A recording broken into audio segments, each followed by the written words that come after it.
Bienvenue à notre discussion. Aujourd'hui, on s'attaque à un sujet qui transforme vraiment les industries en profondeur. Oui, on entend souvent parler des objets connectés, tu sais, les montres, les maisons intelligentes. Exact. Mais là, on parle de quelque chose de beaucoup plus grand, qui se passe un peu plus en coulisses, dans les usines, sur les réseaux. C'est ça, l'Internet des objets industriels, l'IoT, une vraie révolution silencieuse. Et pour comprendre ça, on a épluché pas mal de documents, des analyses techniques, des études de cas, des points de vue d'experts et même du gouvernemental. Notre mission aujourd'hui, c'est vraiment de décortiquer ça. C'est quoi la différence avec l'IoT de monsieur, madame, tout le monde? Comment ça marche concrètement? Puis surtout, qu'est-ce que ça apporte aux entreprises? Des avantages, mais aussi, les défis, parce qu'en a un. Oui, surtout côté sécurité, intégration, on va aller piger dans ce qu'on a lu chez Druid, Synox, OAS, Minu pour le technique, Global Sign pour la sécurité. L'idée, c'est d'en sortir les pépites, l'essentiel. Parfait. Alors, commençons par la base. L'IoT, l'Internet des objets, juste pour être sûr qu'on est sur la même longueur d'onde. Les sources comme le ministère de l'Économie ou Druid le disent bien, ce sont des objets physiques, là, qui ont une identité numérique, OK. puis qui peuvent communiquer sur un réseau. Les exemples typiques, c'est nos thermostats intelligents, nos frigos connectés. Le but, c'est souvent le confort, l'expérience utilisateur, facile. C'est ça. Maintenant, l'IoT. Le I pour industriel. C'est la même idée de base, mais appliquée à l'industrie. Là, on change d'échelle. Complètement. Comme le montre Druid et OAS, on parle de capteurs sur des machines, dans une usine, sur des pipelines, des flottes de camions. OK. Et le but, c'est plus le confort, là. C'est l'efficacité, l'optimisation, réduire les coûts, prévenir les pannes, la sécurité aussi. C'est un réseau vraiment complexe qui connecte les machines, les systèmes, puis même les humains sur le plancher. Exactement. Puis la différence fondamentale, Druid en parlait bien dans son tableau comparatif, c'est l'impact d'une panne. Ah oui, tellement. Si ton haut-parleur intelligent marche plus, c'est fâchant, mais bon. C'est ça, mais si le système de contrôle IoT d'une usine chimique ou d'une chaîne de production lâche, Ouf. là, les conséquences peuvent être désastreuses, financières, mais aussi sécuritaires, humaines. Absolument. Les enjeux sont pas les mêmes pantoutes. D'un côté, c'est l'intuitivité qui prime, de l'autre, c'est la robustesse, la fiabilité 24/7, la sécurité. La continuité des opérations, c'est critique. Et l'échelle non plus, ça n'a rien à voir. On parle pas de 5-6 appareils à la maison, ça peut être des milliers de points de connexion. OK, la distinction est claire. Maintenant, entrons dans le vif du sujet. Comment ça marche cette IoT-là? Druid décrit un processus assez logique. Ça commence par... La collecte. Oui, tout par-delà. Des capteurs, partout. Sur les moteurs pour écouter les vibrations, dans les réservoirs pour checker les niveaux, sur les convoyeurs pour la vitesse. Il ramasse des tonnes de données en temps réel. Exact. Puis ensuite, ces données brutes, faut les envoyer quelque part. Ça passe par différents types de réseaux. Wi-Fi, LoRaWAN, 5G, même du filaire encore? Oui, ça dépend des besoins. Puis souvent, il y a des passerelles d'Atmino, et Druid en parle, qui font le pont entre les capteurs et le réseau plus large. Une fois que ces données sont transmises, elles atterrissent où? Souvent dans le cloud, mentionne le ministère. Oui, le cloud est un gros joueur, ou parfois sur des serveurs sur place, dans l'usine même. C'est là qu'elles sont stockées, organisées, puis surtout analysées. C'est l'étape de l'intelligence, là, les logiciels qui cherchent des patterns, des anomalies, le fameux big data industriel. C'est pas mal ça. Puis le but ultime, c'est l'action. L'analyse peut déclencher des choses automatiquement. Comme quoi, par exemple? Ajuster un paramètre sur une machine, commander une pièce qui va bientôt lâcher, ou même carrément arrêter un équipement s'il y a un danger imminent de bris. Ah ouais, la réactivité sans attendre l'humain. C'est un gros plus. C'est un des avantages clés, mais l'humain reste important, bien sûr. Oui, il y a des tableaux de bord, j'imagine, des alertes pour les opérateurs, les gestionnaires. Exact. Pour la supervision, puis pour prendre les décisions plus stratégiques basées sur ce que les données racontent. Et au milieu de tout ça, il y a la plateforme IoT, le hub central. C'est ça, le pont entre le physique et le numérique, comme l'explique Droid. Et ce qui est intéressant, c'est qu'il faut souvent du sur-mesure. Les solutions taille unique, ça marche pas toujours. Droid donne l'exemple de leur outil Magic Builder pour montrer cette approche personnalisable. OK. Pour que tout ce beau monde-là, capteurs, machines, plateformes, puissent jaser ensemble, ça prend des langages communs, les protocoles. Muneuve en décrit plusieurs. Ça peut devenir technique assez vite. On pourrait peut-être regarder 3 exemples qui montrent bien les différences. Bonne idée, vas-y. OK, prenons MQTT. Celui-là est super populaire, c'est un peu le standard de facto pour beaucoup d'applications IoT. Pourquoi il est si populaire? Il fonctionne sur un modèle simple de publication et d'abonnement. Un capteur publie une donnée, genre température moteur A 60 degrés, sur un sujet précis. Puis les applications qui veulent cette info s'abonnent à ce sujet via un serveur central, le broker. OK. Simple. Son gros avantage, il est très léger. Il demande peu de bande passante, puis il est assez robuste même si le réseau est instable. Parfait pour remonter des données de plein de capteurs vers une plateforme centrale. Efficace pour la collecte de masse, donc. Et si on a besoin de quelque chose d'encore plus léger, pour des appareils sur batterie, par exemple. Ah, là, tu regarderais plus du côté de CoAP, Constraint Application Protocol. Lui, il est fait spécifiquement pour les appareils avec très peu de ressources. Petite batterie, peu de mémoire, peu de puissance. Vraiment minimaliste. Exactement. Il utilise UDP au lieu de TCP, ce qui consomme moins.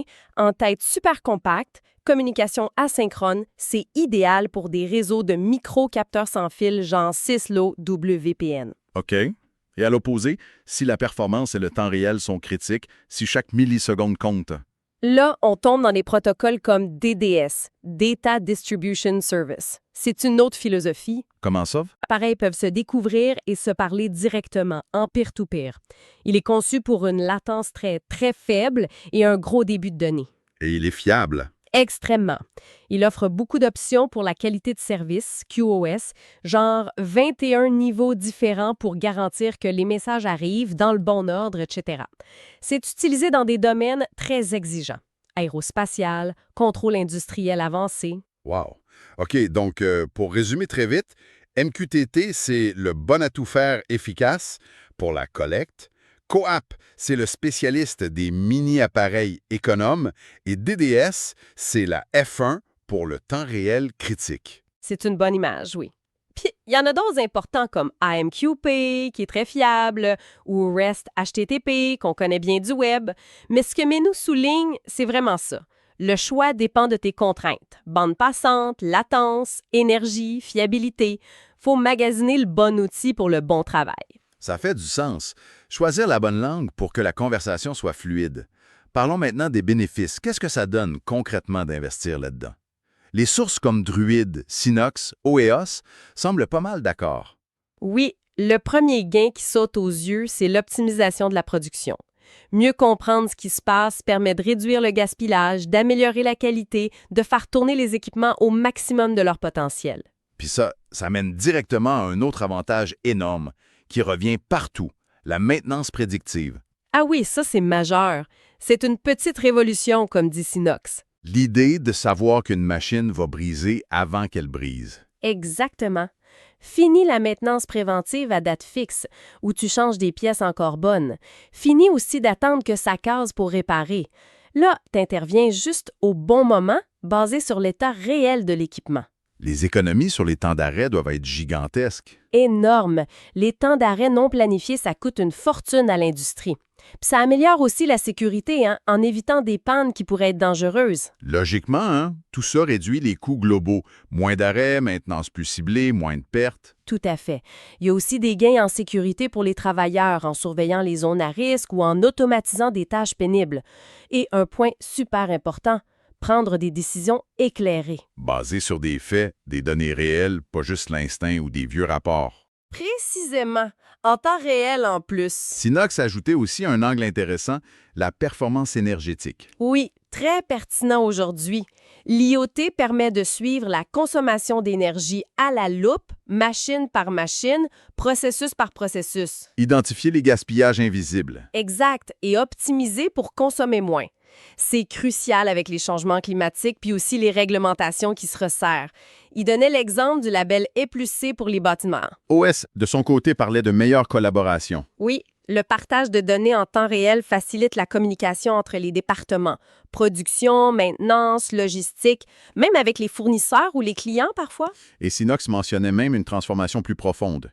Des nouveaux modèles d'affaires. C'est fascinant, ça. On passe de vendre un produit, genre une machine, à vendre un service basé sur cette machine. Comment ça? Donne un exemple. Ben, un fabricant de turbine, au lieu de juste vendre la turbine, pourrait vendre des heures de fonctionnement garanties ou de l'énergie produite. Grâce aux données de l'IoT, il peut surveiller la turbine, faire la maintenance prédictive, garantir sa disponibilité. Et facturé à l'usage ou à la performance. C'est un changement de logique complet. Oui, on parle d'économie de service ou de servitisation. C'est une tendance lourde permise par l'IoT. Ces avantages, on les voit dans quel secteur principalement? Le manufacturier, c'est évident? Oui, surveillance des chaînes de montage, maintenance des robots, des machines-outils. Le ministère et OAS en parlent beaucoup, mais c'est pas mal plus large. Ah oui. Pense à la logistique, suivi des conteneurs, optimisation des routes de livraison, gestion des entrepôts intelligents, Druid. La santé aussi, hein? Monitoring des patients à distance, gestion de l'inventaire des équipements, Druid. Synox parlait même de pilules intelligentes. L'agriculture s'y met aussi, j'imagine. Absolument. Surveillance des champs par drone ou capteur au sol, irrigation de précision, suivi de la santé du bétail, Druid. Les bâtiments intelligents, les fameux smart buildings pour optimiser l'énergie, la sécurité, le confort des occupants, Druid, Synox. Et les villes intelligentes? Oui, gestion de l'éclairage public, des stationnements, optimisation des réseaux d'énergie à l'échelle de la ville, Synox. Le secteur de l'énergie lui-même, évidemment pour la supervision des réseaux, la maintenance des éoliennes ou des panneaux solaires, ministère, et même l'environnement, suivi de la qualité de l'air, de l'eau, optimisation des processus industriels pour réduire l'impact, Synox. C'est fou, ça touche vraiment à tout. C'est une transformation... Transversale. C'est le mot juste. Bon, le portrait est impressionnant, mais il doit y avoir des défis. Des obstacles, la sécurité, ça semble être le gros point noir, non? C'est le défi majeur. Toutes les sources insistent là-dessus. Druid, Global Sign, Oasis. C'est logique, tu connectes des milliers d'appareils industriels qui souvent n'ont jamais été conçus pour être sur Internet. Tu multiplies les portes d'entrée potentielles pour les pirates. Exactement. Et une cyberattaque dans un contexte IoT, ça peut avoir des conséquences bien pires que dans l'IoT grand public. On parle de paralysie de production, de vol de secrets industriels, de sabotage. Voire de risques physiques réels pour les gens ou l'environnement. Malheureusement, oui, c'est pas juste une question de données. Global Sign semblait particulièrement inquiet des vieux systèmes, les legacy systems. Pourquoi eux spécifiquement? Bien, parce que c'est souvent mission impossible de les mettre à jour. Ils roulent sur des systèmes d'exploitation qui datent, ils n'ont pas les patchs de sécurité, ils n'ont pas été pensés pour se défendre contre les menaces d'aujourd'hui. C'est comme avoir une vieille serrure rouillée sur la porte d'un bunker. C'est une bonne image. C'est le maillon faible. Puis Global Sign ajoute que les attaques visent de plus en plus toute la chaîne d'approvisionnement. Une brèche chez un petit fournisseur peut infecter un grand manufacturier. Il parle même d'IA utilisée par les attaquants. Oui, l'intelligence artificielle est utilisée pour rendre les attaques plus intelligentes, plus ciblées, plus difficiles à repérer. Ça devient une espèce de course aux armements invisible. Très préoccupant. OK, la cybersécurité, c'est clair, c'est le numéro 1. Quels sont les autres gros obstacles? L'intégration de tout ça? C'est le deuxième grand défi, l'interopérabilité et l'intégration. Faire parler ensemble des systèmes IoT tout neufs avec des machines qui ont 20 ans, des logiciels maison, des protocoles différents. Un vrai casse-tête. Oui. Comment tu t'assures que les données circulent bien, que les systèmes de différents fournisseurs se comprennent? C'est complexe techniquement et organisationnellement. Druid, Global Sign, OAS le soulignent tous. Et le volume de données générées, ça doit être monstrueux, non? Absolument. Le défi du big data industriel. C'est bien beau de collecter des pétaoctets de données, mais après, faut les filtrer, les stocker de façon sécuritaire, puis où?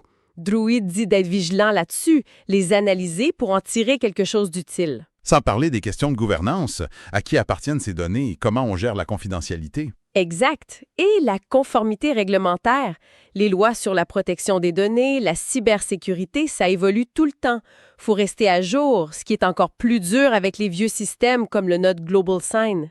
Finalement, Global Sign parlait aussi de la gestion du cycle de vie des appareils. Oui, quand tu as des milliers, voire des millions d'appareils connectés, tu peux pas gérer les certificats de sécurité, les mises à jour, les remplacements à la main. C'est juste impossible. Il faut automatiser. C'est indispensable pour réagir vite aux failles, pour optimiser les ressources. Bon, face à cette montagne de défis, est-ce qu'on a des solutions, des stratégies qui émergent? Heureusement, oui. on n'est pas démunis.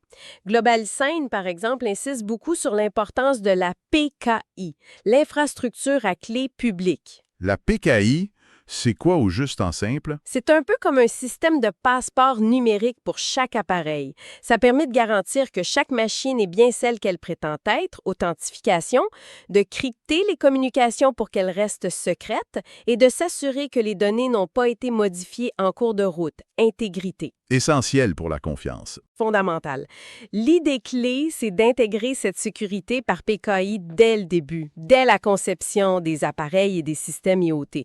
Pas juste essayer de la rajouter après coup. Et pour gérer le cycle de vie de ces millions de passeports. L'automatisation, encore une fois. Il faut des plateformes qui peuvent déployer, renouveler et révoquer ces identités numériques à grande échelle, sans intervention humaine constante. GlobalSign mentionne sa propre solution, IoT Edge Enroll, comme exemple de ce type d'outil. Au-delà de la PKI et de l'automatisation. Les bonnes vieilles pratiques de sécurité restent cruciales. Des contrôles d'accès stricts, une authentification forte, à plusieurs facteurs si possible, des mises à jour et des patchs appliqués rigoureusement, surtout sur les systèmes critiques ou anciens, faire des audits de sécurité réguliers. Et former les gens, j'imagine. Toujours. La sensibilisation du personnel, c'est la base. L'erreur humaine reste une cause majeure d'incidents de sécurité. OK. Donc, si on essaie de conclure, l'IoT, c'est cette vague de fond qui connecte le monde industriel. Machines, systèmes, données. Exact. Avec à la clé des gains énormes, efficacité, maintenance prédictive, réduction des coûts, meilleure performance énergétique et même de nouveaux modèles d'affaires basés sur le service. Tout ça rendu possible par une panoplie de protocoles de communication comme MQTT, CoAP, DDS, chacun adapté à des besoins spécifiques. C'est ça. Mais cette hyperconnectivité vient avec son lot de défis, très sérieux. Principalement la cybersécurité. Comment protéger ce réseau immense et hétérogène, surtout avec les vieux systèmes? Et l'intégration, faire cohabiter tout ça. Voilà. Ce qui ressort des analyses de Druid, Synox et les autres, c'est que l'adoption de l'IoT, c'est plus une option. C'est devenu stratégique, essentiel pour la compétitivité, pour la durabilité des entreprises. D'ailleurs, le document du ministère de l'Économie montrait que le Québec a des joueurs intéressants dans ce domaine.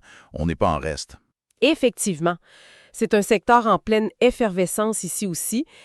Puis pour finir, peut-être une question pour la route inspirée par les avertissements de GlobalSign sur l'IA et les cyberattaques. Je t'écoute. Si l'intelligence artificielle rend les menaces contre nos infrastructures critiques de plus en plus sophistiquées, presque invisibles, comment est-ce que nos propres défenses, qui utilisent aussi l'IA, vont pouvoir non seulement suivre, mais réellement anticiper et neutraliser ces attaques avant qu'il ne soit trop tard? C'est une excellente question. La course entre l'IA offensive et l'IA défensive, l'avenir de notre sécurité industrielle repose peut-être là-dessus.